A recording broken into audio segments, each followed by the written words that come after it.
और ये stock market की यही खराबी बोल लीजिए या यही अच्छाई बोल लीजिए, यहाँ पे ठोकर खा के ही ठाकर बनता आदमी। यहाँ पूरी आपकी जर्नी पूरी देखनी पड़ती है। आपको कोई कितना भी समझा दे, आप जब तक करोगे नहीं तो स्वर्ग मिलता नहीं है। बोलते ना जब तक मरोगे नहीं तो स्वर्ग नहीं मिलता। वैसा ही स्टॉक मार्केट में आपको पूरी मेहनत से, खुद की लगन से सीखना पड़ता, तब आप पहुंचते हो।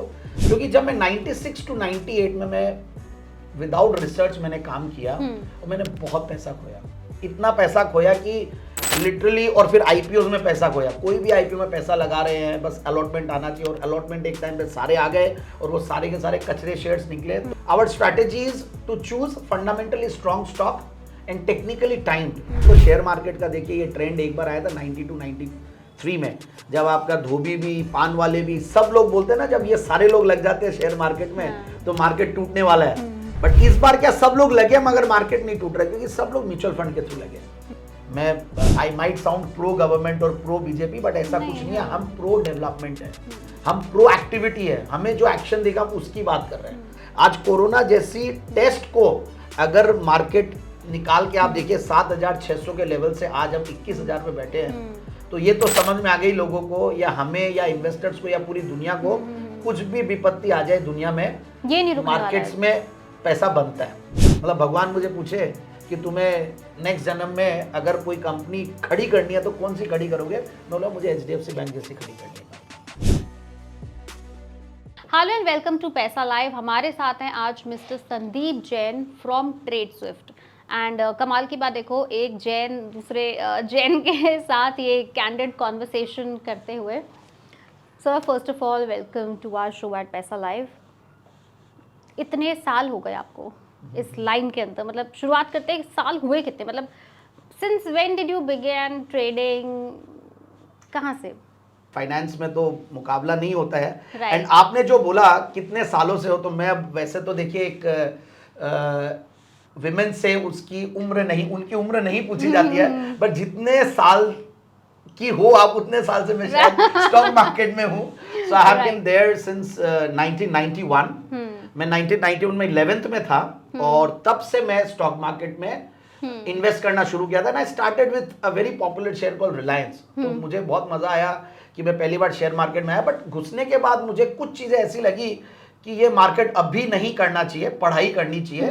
बिकॉज 11th में मैं बहुत छोटा था। हालांकि वॉरेन बफेट तो आज भी कहते हैं कि एट द एज ऑफ 11 वो लेट है, but at the age of 16 I got into the markets. फिर आप ये देख ले 91 से लेकर आज 2023 है, तो देख लीजिए कितने साल हो गए। 91 में you started trading with Reliance. हाँ, मतलब रिलायंस के शेयर्स मैंने पहले शेयर लिए, 100 शेयर लिए, और वो 18,000 रुपए का इन्वेस्टमेंट था। मम्मी ने मुझे पैसे दिए कि आप इसको देखो, पैसे के साथ जब थोड़ा बहुत काम करोगे तो आपको पता चलेगा। बट पैसे के साथ काम किया तो ये लगने लग गया कि जब ऊपर नीचे होता है तो आपके मूड स्विंग्स भी बहुत होते हैं, तो you have to be matured enough to handle that, you know. And फिर मैंने एक बार के लिए विराम दिया। फिर मैं 1994 में बॉम्बे गया पढ़ने के लिए आफ्टर 12th। तो वहां पे आईपीओ मार्केट्स में उस टाइम पे धूम मची हुई थी, और आईपीओ मार्केट्स 4,000 आईपीओ उस 1.5 साल में, 94 से लेकर 95 96 तक।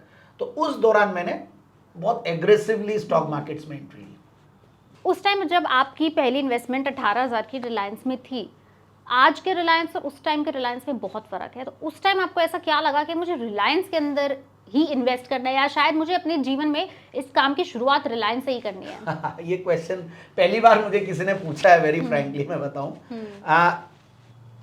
जो आज कई नए इन्वेस्टर्स या जो नोवाइसेस आते हैं मार्केट में, जो नए लोग आते हैं, जो गलती किए थे, वो मेरे लिए भी वो गलती उस टाइम पे थी।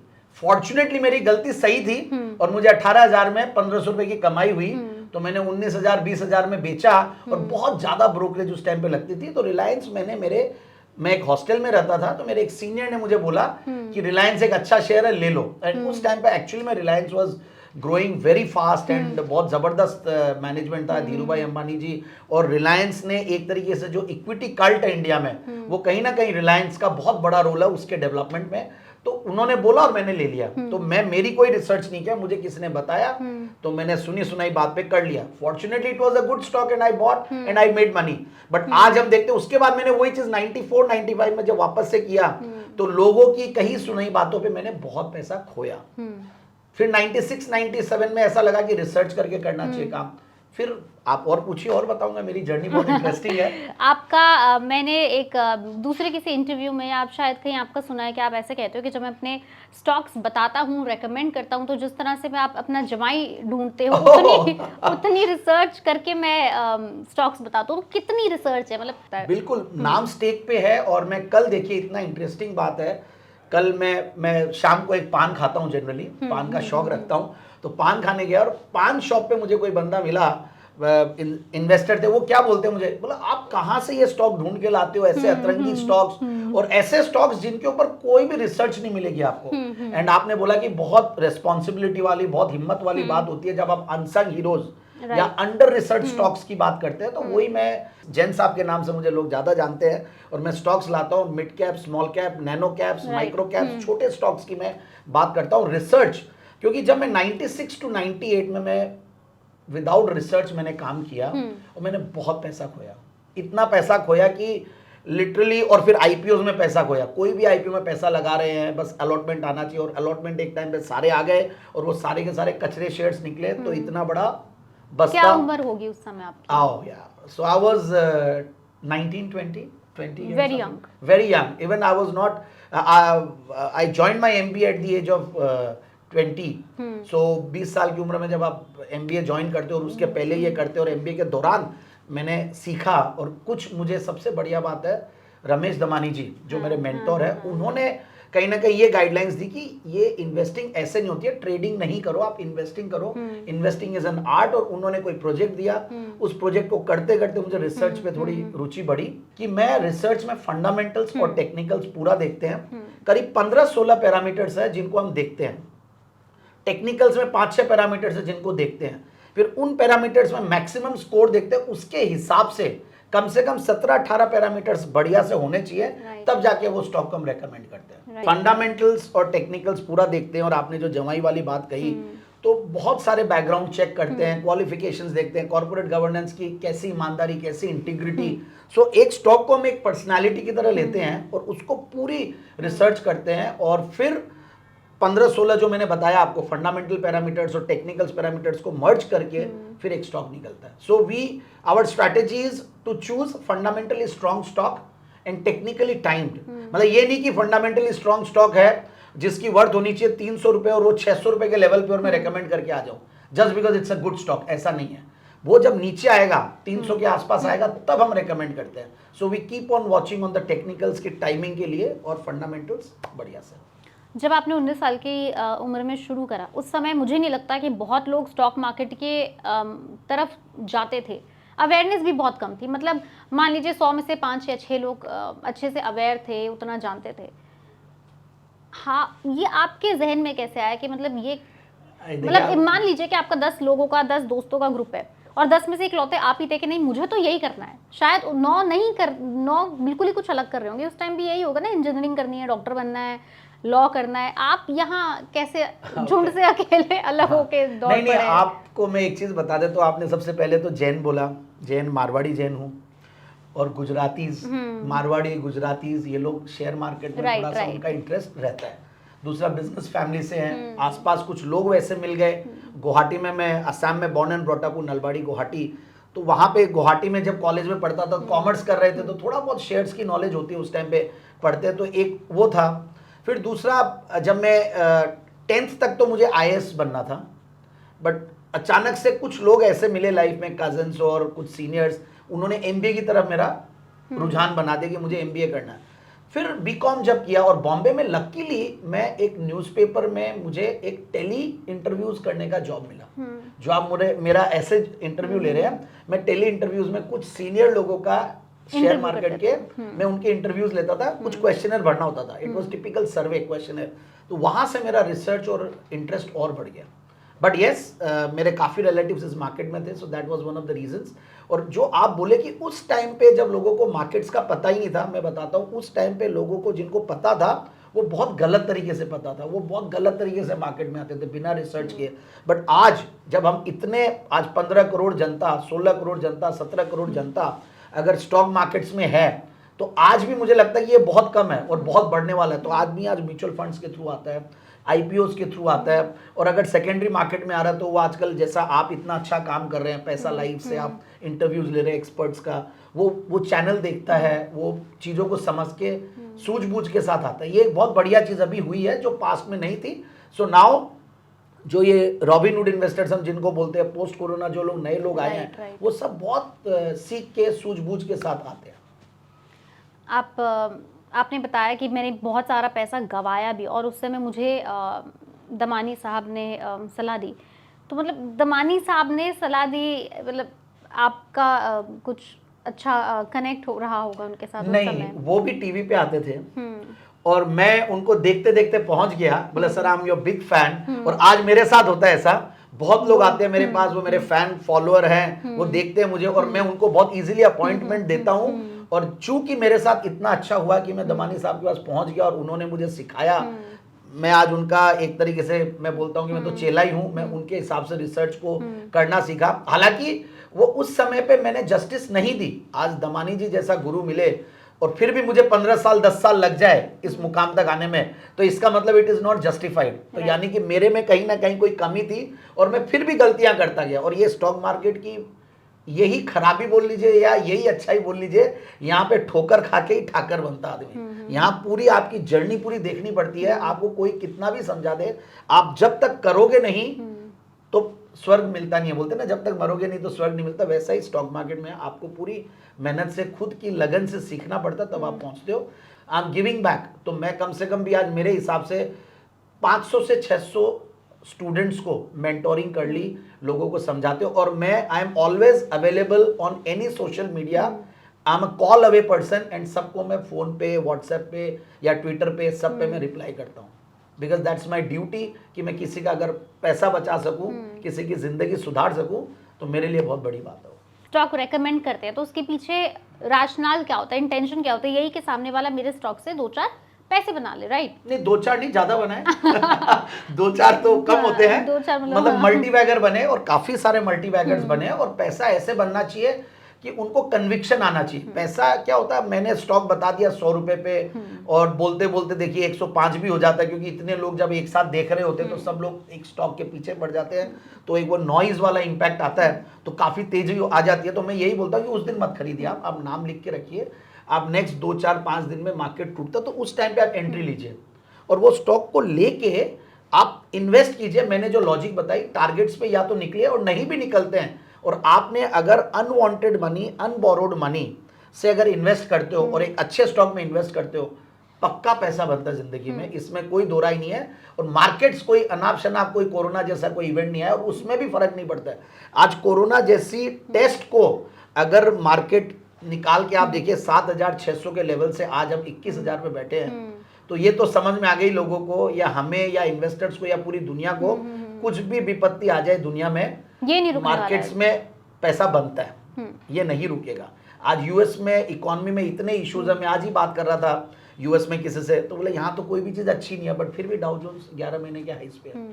सो स्टॉक मार्केट बहुत स्मार्ट है, बहुत पहले भाप लेता है, प्रीएम्प्ट करता है और पहले चीजें यहाँ पे डिस्काउंट हो जाती है।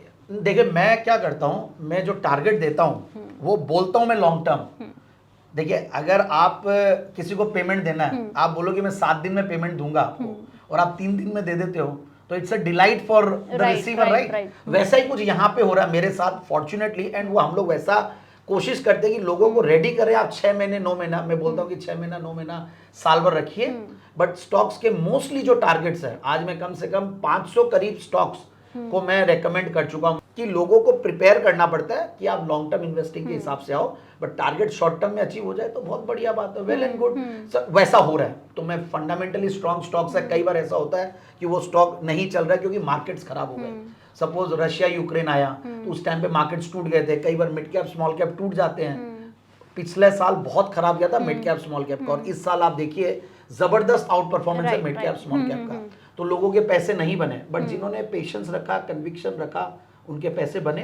तो हम लोग प्रिपेयर करते हैं लोगों को कि आप थोड़ा लॉन्ग टर्म के लिए आइए, अनबोरोड मनी, अनलिवरेज मनी, अनवांटेड मनी, और आप आइए तब पैसा बनता है। आप अननेसेसरीली यहाँ पे आके मोमेंटम खेलने के लिए आ रहे हो तो चोट खाने के चांसेस रहते हैं। जब जब आपका कहावत शेयर ऊपर बढ़ता है तो तारीफें भी बहुत मिलती हैं। हाँ। कभी बाय चांस आपने जैसे बताया कि ग्लोबल सर्कमस्टांसेस है, नहीं चल पाया, पॉलिटिकल सर्कमस्टांसेस भी होती हैं, स्टॉक मार्केट तो हर चीज़ से अफेक्ट होता है, कभी नहीं चल पाया तो कभी उसका भी रिएक्शन आया है, कभी मतलब बिल्कुल रिएक्शन आता है, फेस बिल्कुल किसी आता ने कुछ है। सोशल मीडिया पे कुछ भी रिएक्शन में क्या होता है कि लोग रिएक्ट तो करते हैं, सर्टेनली पैसा नहीं बनता तो जिसका पैसा लगता है दुखी होते हैं, कुछ स्टॉक्स नहीं चलते हैं, बट मोस्टली जब सारे स्टॉक्स चलते हैं आपके 90-95%, जैसा मैं कह रहा था कि आपके कितने मार्क्स आते हैं, तो 95 to 96% स्टॉक्स चले हैं।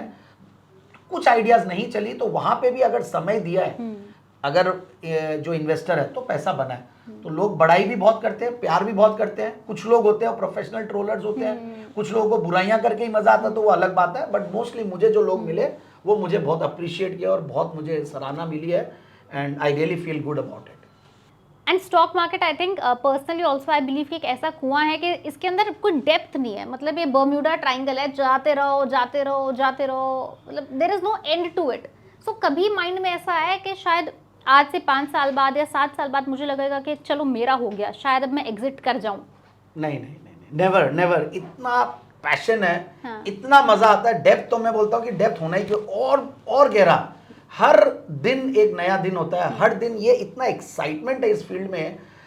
कुछ बिजनेसेस ऐसे होते हैं वहां पे एकदम आप बोर हो जाते हो, इवन मेरे भी अलग अलग कुछ बिजनेसेस है, बट ये जो बिजनेस और ये जो रिसर्च वाला जो पैशन है, मतलब वो कहते हैं ना, do what you love and love what you do, ये एकदम फिट होता है इस चीज के लिए, और इतना मजा आता है एवरी डे नया स्टॉक ढूंढना है और एक स्टॉक में फर्दर डीप डाइव करना है। सो डेप्थ तो देखिए बढ़ती जाएगी, और आप देखिए ना, आप 99 ईयर्स की एज पे चार्ली मोंगर जी की अभी डेथ हुई, तो वो तब तक भी कर रहे थे, और वॉरेन बफेट जी अभी भी कर रहे हैं। तो ये तो चीज़ चलती रहेगी, ये तो एंडलेस है। और लोगों को, मैं बहुत लोगों से मिलता हूँ, बहुत बड़े बड़े जो भी इन्वेस्टर्स हैं सबसे मिलते हैं, really love it and it's a passion. मतलब लोगों को पैशन क्या, मतलब ऑब्सेशन हो जाता है लोग, मतलब मैं तो देखता हूँ कि पागल ही हो जाते हैं लोग, दिन भर स्टॉक स्टॉक स्टॉक। मैं तो, आप जब पूछो, मैं कहीं भी कोई पार्टी में रहता हूँ या कोई तीये की बैठक में भी बैठा रहता हूँ, शेयर बता दो, तो शेयर बता ना दो, शेयर बता दो पूछते, और हम 1 मिनट में, हमारे कुछ ऐप्स है मोबाइल पे, वो सबको खोल के हम डिस्कस करते रहते हैं। मतलब ऐसा होता है कि आप जहाँ जहाँ जा रहे हो, लोग शेयर बता दो, शेयर बता दो, हाँ, शेयर ये बता तो दो। देखिए, ये तो शेयर मार्केट का देखिए, ये ट्रेंड एक बार आया था 92-93 में, जब आपका धोबी भी, पान वाले भी, सब लोग बोलते हैं ना, जब ये सारे लोग लग जाते हैं शेयर मार्केट में तो मार्केट टूटने वाला है। बट इस बार क्या, सब लोग लगे मगर मार्केट नहीं टूट रहा, क्योंकि सब लोग म्यूचुअल फंड के थ्रू लगे। सो तो ये दैट्स अच्छा द है। पावर ऑफ तीसरी महाशक्ति, अच्छा है। That's very good, that's very good. मतलब म्यूचुअल फंड सही है, और ये बिल्कुल सही है कि लोग म्यूचुअल फंड के थ्रू आ रहे हैं। और ये जो मार्केट्स, इंडियन मार्केट बिना एफआईआईस के जो इतना ऊपर आया है, तो इसमें तो hats off to Indian investors. अभी तो ये भी कह रहे हैं, सेबी बात कर रहा है कि 250 रुपए से अब SIP शुरू हो जाएंगे। That's good, that's good. जिस समय की अभी हम बात कर रहे हैं, अब इंडिया के लिए बहुत चैलेंजिंग टाइम है, ग्रोथ है, पूरी दुनिया अब इंडिया की तरफ आंख गड़ाए बैठी है, सब कह रहे हैं कि अगले 10 साल अपने ही हैं, प्लस इलेक्शंस हमारे सर पे हैं ऑलमोस्ट। ऐसे में मतलब जब आप 6 महीने दूर हो, 4 महीने दूर हो इलेक्शन से, इस समय शेयर मार्केट में क्या एंटर करना या बहुत भारी वॉल्यूम एंटर करना सही है? क्योंकि कुछ एक्सपर्ट्स ये भी कह रहे हैं कि मार्केट जिस लेवल पे है, बल्क बाइंग मत करो। हर समय कोई ना कोई अपॉर्चुनिटीज मिलती है, हर समय कोई ना कोई सेक्टर होता है, हर समय कोई ना कोई ऐसा स्टॉक होता है जो अंडर प्ले कर रहा होता है, तो आप उनको देखिए। बाकी एक चीज है, जो लॉन्ग टर्म जो एक ट्रेंड है वो इंटैक्ट रहना चाहिए, और वो इंटैक्ट है। एंड कहीं ना कहीं डेवलपमेंट, प्रो डेवलपमेंट लोगों को एक कहीं ना कहीं अप्रोच दिख रहा है, तो मुझे लगता है कि मार्केट्स आने वाले 4 महीने बढ़िया रहेंगे। बिल्कुल आप निवेशित रहिए। और बेस्ट पार्ट है, लार्ज कैप्स और स्मॉल कैप्स में बहुत फर्क आ गया है। स्मॉल कैप, मिड कैप खूब चले हैं, लार्ज कैप्स में अभी भी बहुत दम है। HDFC बोलिए, जो हम बोलते हैं ना typically Hrithik stocks, Reliance, HDFCs and ये सारे स्टॉक्स अभी भी नहीं चले हैं। अभी भी जो इंडेक्स में जिनकी वेटेज है, वो स्टॉक्स 20-25% नीचे अपने हाई से। तो I feel still the time is there, and बिल्कुल इन्वेस्ट करें। मुझे ऐसा लगता है कि इलेक्शन के रिजल्ट्स के बाद भले ही मार्केट टूट जाए, बट इलेक्शन के रिजल्ट के पहले कोई भी लॉजिक नहीं कहते कि मार्केट टूट जाए। छोटा मोटा करेक्शन आएगा, which is healthy, which is very good, but मुझे लगता है कि निवेश करना चाहिए, और बिल्कुल लार्ज कैप्स के थ्रू अप्रोच कीजिए। Very safe, but in the at the same time अब सेफ भी और अट्रैक्टिव भी है। और समय एकदम लार्ज कैप के लिए, भले वो IT स्टॉक्स हो या आपके बैंक्स हो, private sector banks, ICICIs of the world and HDFCs, PSUs are doing very well. And बहुत सही बोला आपने, पीएसयूज में ऐसा एक माहौल बनाओ कि वो स्टॉक्स बहुत अच्छा करेंगे। लेकिन पिछले कुछ टाइम में आपने ऐसे नहीं देखा कि कुछ पीएसयूज लोग कहते हैं कि ओवर वैल्यूड है या बहुत पम्प्ड अप हैं? नहीं, ऐसा नहीं है। देखिए, आप ओवर वैल्यूड जो बोल रहे हैं वो किस Sense कौन में। पहले तो कौन बोल रहा है और वो किस लॉजिक से बोल रहा है वो समझना जरूरी है। अब आपकी कोई चीज बुक वैल्यू से नीचे चल रही है तो ओवर वैल्यूड हो ही नहीं सकता है। अच्छा, ओवर वैल्यूड हो सकता है उसके डेट्स है या उसके एनपीएस है, उसकी वजह से एसेट्स की क्वालिटी, एसेट क्वालिटी पे पिछले कुछ सालों में इतना सरकार ने ध्यान दिया है। मैं I might sound pro government और प्रो बीजेपी, बट ऐसा कुछ नहीं है। हम प्रो डेवलपमेंट है, हम प्रो एक्टिविटी है, हमें जो एक्शन देगा हम उसकी बात कर रहे हैं। तो बहुत काम हुआ है, एनसीएलटी है या एसेट रिकंस्ट्रक्शन, बैड बैंक, ये सारे बने हैं। तो ये पीएसयू बैंक्स के लिए बहुत बढ़िया, और बहुत एसेट्स है, बहुत बड़ी बुक है, इतना बड़ा ब्रांच नेटवर्क बनना, ये सब चीज़ों का एक कॉस्ट और एक इंफ्रास्ट्रक्चर का बेनिफिट मिलता है, तो वो मिल रहा है। तो मुझे लगता है ये सारे PSU banks will do very well from here onwards still. और पीएसयू बैंक्स 2010 के बाद परफॉर्म नहीं किए थे। 2010 में जो पीएसयू बैंक का इंडेक्स था वहां पे अब पहुंचा है, तो कहां से वैल्यू हाई हो गई। तो अब तो लगता है कि अब तो समय आया है। So I feel one should stay invested. जो भी मेरा ये वीडियो देख रहे हैं, इंटरव्यू देख रहे हैं, PSU banks are great bets, private sector banks are great bets, और जो जीडीपी की ग्रोथ है उसके सबसे ज्यादा पहले बेनिफिशियरी बैंक्स होते हैं। राइट। आज से मान लीजिए 6-7 साल की अगर हम बात करते हैं तो डेवलपमेंट किसके सेक्टर में होगी? डेवलपमेंट होगी इंफ्रास्ट्रक्चर में, डेवलपमेंट होगी एनर्जी में, रिन्यूएबल्स में, डेवलपमेंट होगी ईवी सेक्टर में। ये सारे गेम चेंजिंग सेक्टर्स हैं। इसके अलावा भी क्या कोई सेक्टर है, या इन्हीं सेक्टर के बारे में अगर आप बात करें कि क्या these are the right places to put your money? नहीं, देखिए, ये तो बहुत सही बोला आपने। रिन्यूएबल्स जो है ये बहुत बड़ी थीम है। वाटर मैनेजमेंट, रिन्यूएबल्स, डीकार्बनाइजेशन, और ये अभी जो बहुत बड़ा इवेंट हुआ वर्ल्ड में, तो जीरो लेवल पे लाना, और ये सारी चीजें, देखिए ये थीम तो है, बट इस थीम में एक सबसे बड़ी प्रॉब्लम क्या है, इतना हाइप्ड हो गया है और इतने वैल्यूएशंस मार्केट दे चुका उन स्टॉक्स को कि अब मुझे डर लगता है पर्सनली। एंड मुझे ऐसा लगता है कि आने वाले सालों में हो सकता है कि कोई दूसरा ही स्टॉक निकल के आए। अब ईवी थीम में आप बात करते हैं तो ईवी में कई स्टॉक्स निकले, कई स्टॉक्स आते हैं, बट मुझे लगता है कि जो ट्रेडिशनल प्लेयर्स हैं, लाइक हीरो मोटोकॉर्प बोल लीजिए या बजाज ऑटो बोल लीजिए, ये जो बड़े प्लेयर्स हैं, पुराने प्लेयर्स हैं, टीवीएस है, ये लोग भी इतने इक्विप्ड है या उनके पास इतनी कैपेबिलिटीज है कि वो लोग ईवी में क्यों नहीं आ सकते? आ जाएंगे कभी, आ जाएंगे। तो ऐसा लगता है कि जो स्टॉक में आप इन्वेस्टेड है, जो राइटली वैल्यूड है, स्टे इन्वेस्टेड। तो कुल मिला के आप जो अब मुझे थीम्स की बात कर रहे हैं, infra is a big theme, कहीं कोई इशू नहीं है। जो रोड्स वाली थीम है, आज अगर आप दिल्ली से मेरा इंटरव्यू लेने जयपुर आए हैं तो आई एम वेरी श्योर आप वो नए वाले हाईवे से आए हैं, तो आपको बहुत अच्छा लगा कि क्या डेवलपमेंट है इंफ्रा का। सो दिस इज द डेवलपमेंट, और ये यहाँ नहीं, ये इंडिया में हर कोने में होना है। आप देखिएगा जिस तरीके के रोड्स बन रहे हैं, तो roads is a very big investment theme for me. मतलब मैं रोड्स को बहुत ज्यादा स्कोर देता हूँ। Railways again is a great theme, और रेलवे स्टॉक्स भी अगर आप देखोगे stocks have done very well. या power is very powerful in India. ये स्टॉक, पावर का भी एक स्टॉक हाँ, अब देखिए एक नया आईपीओ आया इनेडा, वो कहाँ आज 32 रुपए में। देखिए लिटरली सरकार ने कितना बढ़िया किया कि टेबल पे पैसा रख के दिया है, 32 रुपए की चीज आज 100 रुपए के ऊपर। तो ये थीम बहुत बढ़िया लगती है। फिर मुझे तो आप ये पूछे कि क्या नहीं अच्छा लगता है। पोर्ट्स की अगर आप बात करो, सब कुछ है इंडिया में। एयरपोर्ट्स की बात करें, आप जो भी, आप इंडिया में क्या चीज अच्छी नहीं लगती है वो पूछिए। ये मत पूछिए कि क्या चीज अच्छा लगता है। मेरे को सारी चीजें अच्छी लगती है। मैं नेगेटिव जो है मैं वो बता देता हूँ।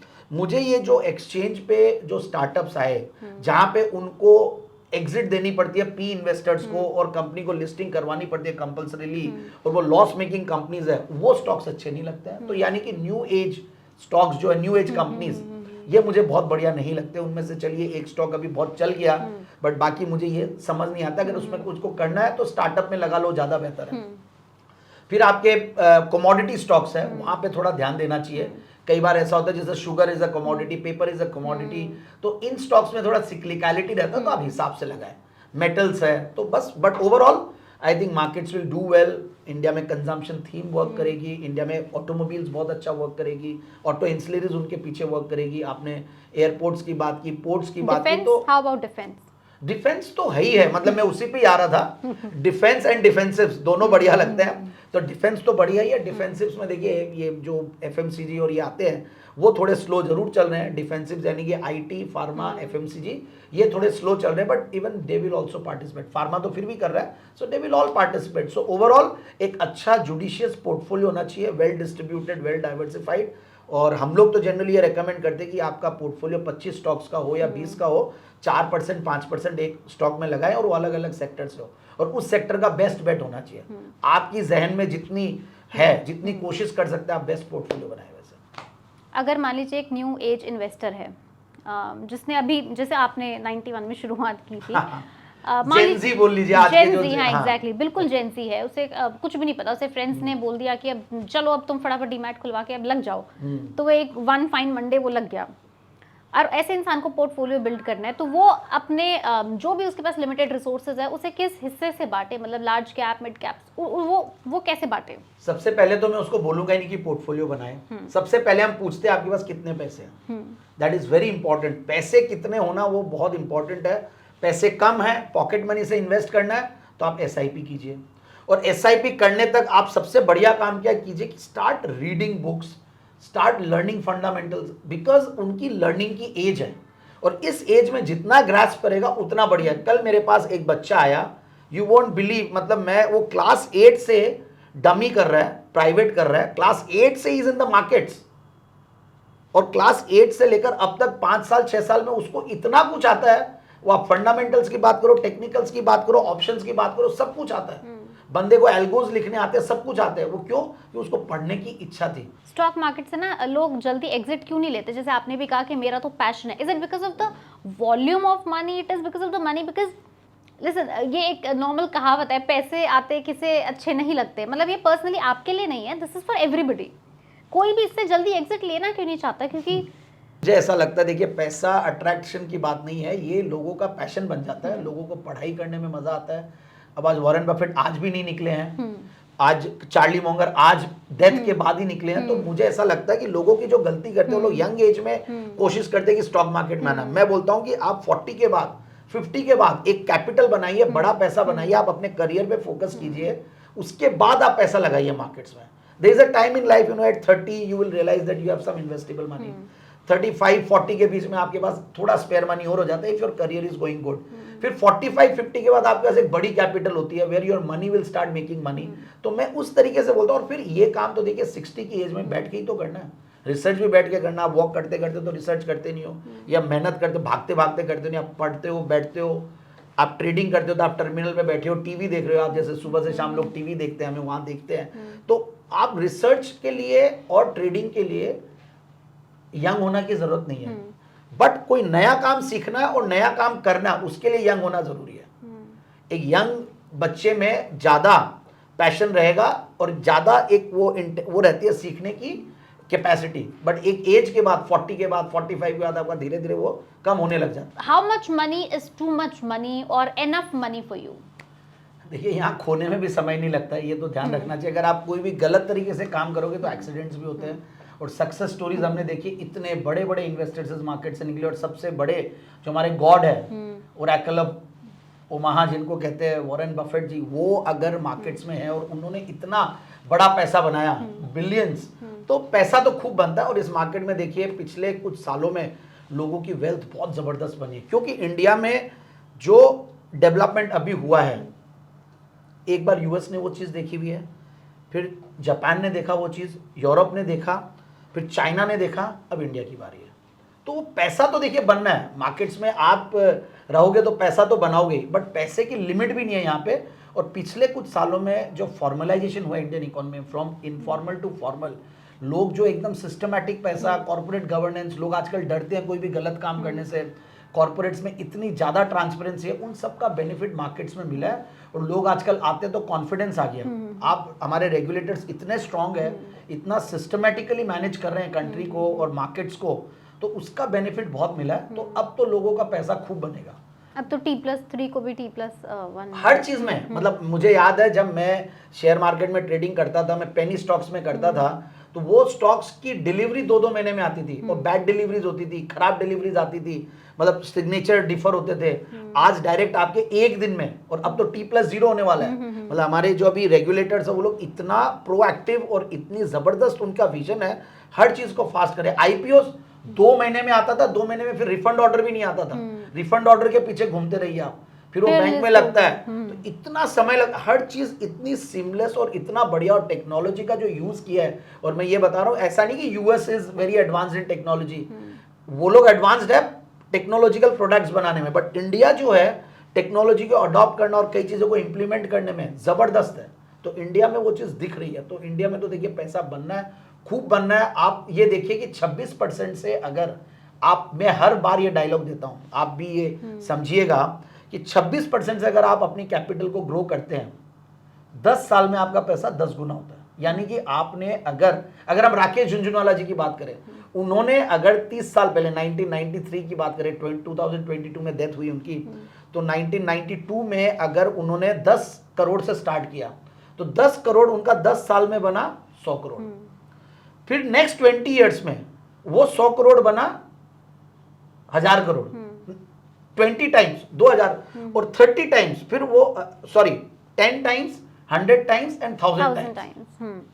तो वो 10 करोड़ 10,000 करोड़ में बन गए 30 साल में। तो ये कंपाउंडिंग का पावर है। 26% से आप अपने कैपिटल को ग्रो करते हैं, मार्केट से पैसा नहीं विड्रॉ करते और इसको चलने देते हैं। So this is how you will make money. So there is no limit to making money if you are a disciplined investor, if you understand what is compounding, you will definitely make money. Stay with quality, अच्छे stocks की research कीजिए। खुद नहीं कर पाते हैं तो बहुत सारे लोग हैं, एक्सपर्ट्स हैं, उनको फॉलो कीजिए, उनके स्टॉक्स को लीजिए और बने रहें, पैसा खूब बनता है। ट्रेडिंग नहीं करनी है बिना बात के। ट्रेडिंग नहीं करनी है जस्ट बिकॉज के रिस्क बहुत है। नहीं, रिस्क है। और बहुत अच्छा आपने पॉइंट रेज किया। क्या होता है, लॉन्ग टर्म के लिए अगर आप इन्वेस्ट करते हैं और ट्रेडिंग करते हैं, ट्रेडिंग में रिस्क ज़्यादा होती है, क्योंकि शॉर्ट टर्म में आपके रिस्क, जैसे जैसे आप अपने टेन्योर को बढ़ाते हैं, वो रिस्क भी नॉर्मलाइज हो जाती है। तो अगर आप 10 साल के लिए इन्वेस्ट करते हैं तो आप देखिएगा रिस्क 0 हो जाती है। अगर आपने कोई सही चीज़ ले रखी है और 10 साल तक इन्वेस्टेड, आपका लॉस लग ही नहीं सकता है। ऐसा हमने देखा है। हाँ, कोई अगर आपने कोडेक जैसी कंपनी में कोई पैसा लगा दिया और वो कंपनी खत्म हो गई, वो कुछ तो आपको थोड़ा बहुत तो ट्रैक करना पड़ेगा, बट ओवरऑल आप नेस्लेज ऑफ द वर्ल्ड में या HULs में लगाओ, या इस टाइप की जो कंपनियां होती है उनमें आपने पैसा लगा दिया, शॉर्ट टर्म में भले ही टूट जाए, ट्रेडिंग में टूट सकती है, बट लॉन्ग टर्म में आपको पैसा बना के देगी। बिकॉज जब तक रूपी डिप्रिशिएट हो रहा है, जब तक दुनिया में नोट प्रिंटिंग चलेगी और जब तक दुनिया में ब्याज रहेगा, तब तक मार्केट ऊपर जाता रहेगा। ये एक सिंपल थियरी है। इंडिया के अगर मोस्ट एक्सपेंसिव शेयर की बात करें, सो वी हैव MRF। उसके नज़दीक आते जाते आपको कौन से 2-4 लगते हैं कि हाँ ये उस लेवल पे फिलहाल अगर नहीं भी पहुंचेंगे तो उसके करीब, बिकॉज अभी करीबी वाला भी बहुत दूर है, मतलब अभी बहुत बड़ा ब्रिज है ये। ऐसा भी नहीं है ना कि 2-4 हज़ार का फर्क भी नहीं है ही नहीं। उसमें आपको ऐसे नहीं देखना। एक्चुअली ये एक और मिथ होता है, मार्केट मिसकंसेप्शन है। 1 लाख रुपए भाव है, उसकी इक्विटी है 4 करोड़ की। तो जो प्रोमोटर्स है उन्होंने कभी भी इसके साथ कॉर्पोरेट एक्शन नहीं किया, ना उन्होंने बोनसेस दिए, ना कभी राइट्स लाए, ना कभी स्प्लिट किया।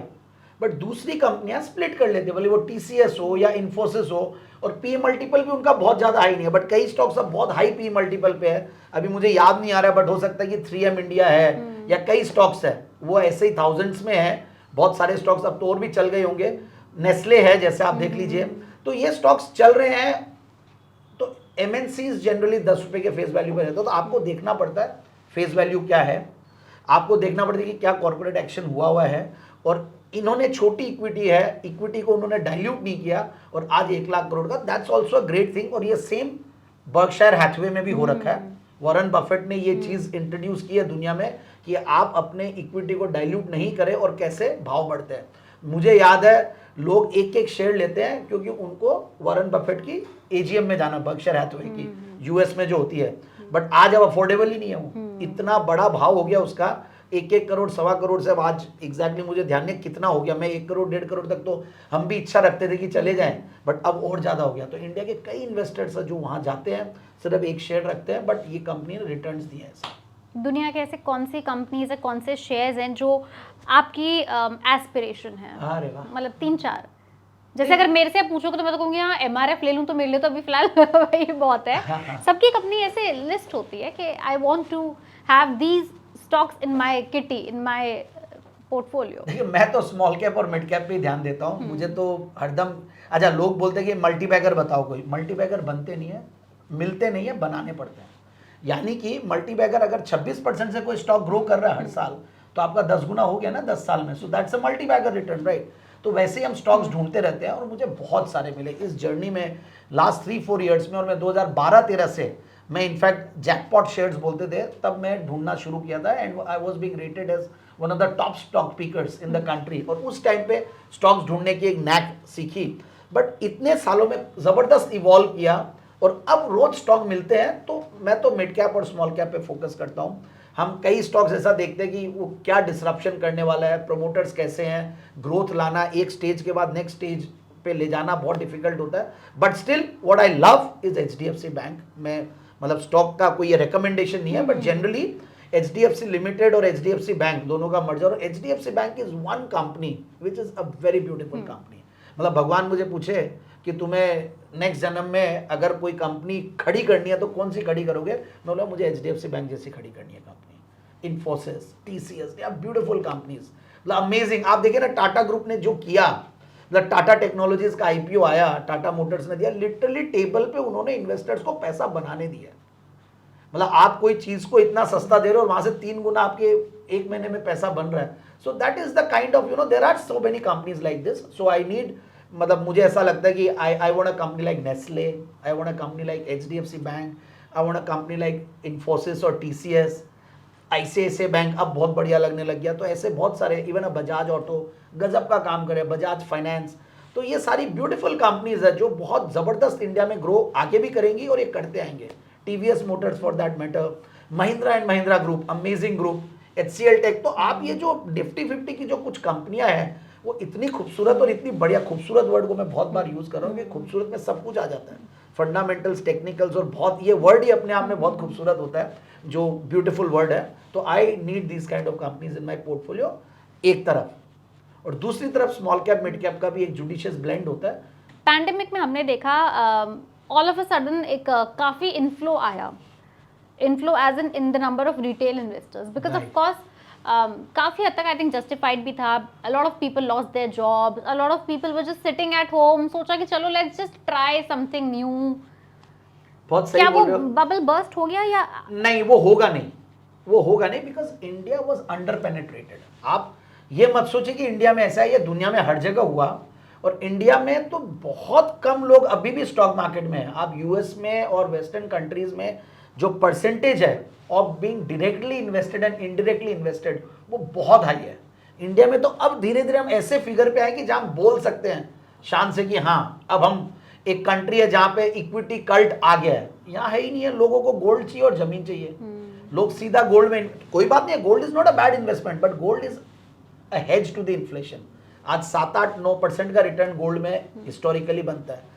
लैंड में लोगों ने लैंड लिया, लोगों को लगता है कि लैंड का क्या, illiquidity of land has become an advantage, कि जिन लोगों को दिमाग नहीं लगाना है इन्वेस्टमेंट्स में और उन्होंने कोई जमीन ले ली और वो पैसा बढ़ के ही मिलेगा, ऑब्वियस है, FD जितना रिटर्न या कुछ, और प्लस वहां पे पार्किंग होता था फंड्स का, जो अब वो इकोनॉमी पूरी खत्म हो गई इंडिया में। वो जो फाइनेंशियलाइजेशन हो रहा है, जो अवेयरनेस बढ़ा है, जो यूथ आ रहे हैं, जो नए एंट्रीज आए हैं, वो एक तो आपने सही बोला कि घर में कुछ काम नहीं था तो लोग स्टॉक मार्केट में क्या होता था, ऑफिस का जॉब भी करते थे और पास में टर्मिनल भी लगा रहे हैं, तो मूनलाइटिंग भी होता था, डबल ट्रेडिंग भी होती थी। हम जिससे भी बात करते थे पता चलता था कि वो आदमी जॉब भी कर रहा है और साथ में ट्रेडिंग कर रहा है। So that was bad also at the same time, so they have lost money also. But at the same time जिन्होंने इन्वेस्टिंग किया उन्होंने बहुत पैसा बनाया।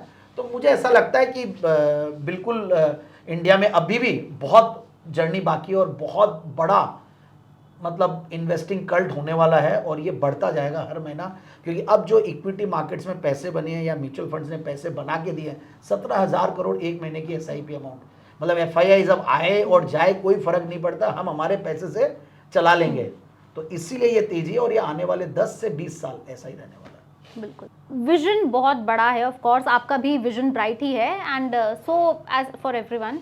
बट ये फिगर्स जो हैं 1 lakh Sensex at 1 lakh, people want to see, they want to see at Nifty at 25,000 30,000, ये आपके हिसाब से ये हम कब देख पाएंगे? ये मतलब जो अभी जो मोमेंटम चल रहा है, मतलब given the pace right now, अब निफ्टी पूछे कब 1 लाख पे आएगा जो 21,000 पे है, तो मुझे तो वो लगता है कि निफ्टी 1 लाख हमारे ही समय में हो जाएगा। आपका तो मुझे पता नहीं, आप तो बहुत यंग दिखते हैं, बट मुझे लगता है कि हमारे ही काल में 5 गुना निफ्टी यहां से होने वाला, और ये बहुत जल्द होगा। जिस तरीके की इंडिया में ग्रोथ है, I feel we should aspire for Nifty to be 1 lakh. And जिस तरीके की ग्रोथ इंडिया में आ रही है, जो जीडीपी की ग्रोथ है और जो विजन है, इंडस्ट्रियलिस्ट लोगों के कई बार फिगर सुनते हैं, तो मुझे तो लगता है कि अभी बहुत पिक्चर, अभी तो ट्रेलर भी शुरू नहीं हुआ, पिक्चर तो पूरी बाकी है अभी। तो 1 लाख निफ्टी के लिए इंतजार कीजिए आप, वो भी बहुत जल्द देखने को मिलेगा, इमीडिएटली नहीं, but yes in years to come I feel we will talk about 1 lakh Nifty. I hope we sit again when we talk about Nifty at 1 lakh. हाँ, बिल्कुल बिल्कुल बिल्कुल होगा तो ऐसा। थोड़े बड़े हो आप तो जाएंगे। बहुत यंग, और मैं भी, मेरे बाल बस तब सफेद हो जाएंगे, ये मुझे पता नहीं, बट नहीं। काला करके आऊंगा उस दिन बाल।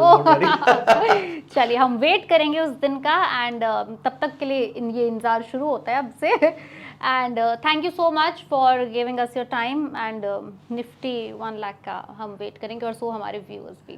Thank you so much. Thank you.